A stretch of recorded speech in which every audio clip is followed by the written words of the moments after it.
Chris, you provided an overview on change management and the challenges in the workplace, generally speaking. And the one issue that I thought was quite important was resilience, the ability to to jump back, or the ability to respond in an energetic way to the challenges we have in the workplace in South Africa. What were your basic ideas around this? Well, Theo, I think first and foremost, often people don't realize that resilience is a critical skill, not only in a managerial capacity, but also in teams, until it becomes a crisis. So resilience is a factor of two things. And the first factor is based on my own willingness and ability to bounce back, that bouncing back part that you have spoken about.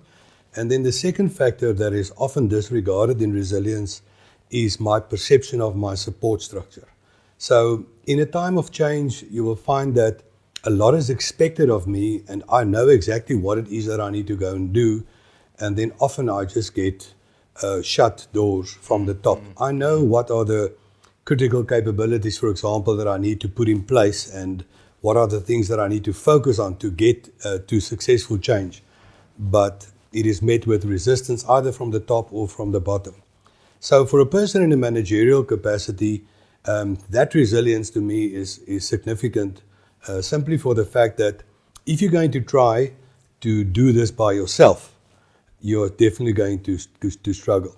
And mostly, or in most cases, people that end up in managerial positions are self-motivated and driven, or your typical competitive type of people. And they're not always aware of what's happening to them. Often you find that their body is warning them in terms of, I refer to it as that white switch on the circuit board. So when they approach burnout and things like that. Yeah, when they're approaching that. So stress to me is that white switch on the DB board that trips because the kettle or the iron is not fully functional. And then what do? They try to short circuit that, and then they try to carry on. And then that green switch is burnout, because now everything kind of trips. But then it really requires a big overhaul of your electric system, or if I can call it that. Now, some of the other speakers, and I just want you to respond to that, spoke about politics, about the economics and agriculture. If we take a leave out of agriculture, land reform is a major project, but I don't think there's a final chapter in land reform. Like transformation, there's not a final chapter. It's like it's an ongoing process. How do you deal with resilience and how people cope with some of these realistic political issues we've got in the country that probably does not have a final chapter?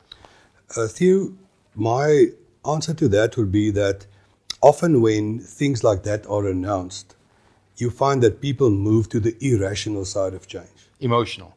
Irrational. So in other words, so what they feel now, that's what takes control of them.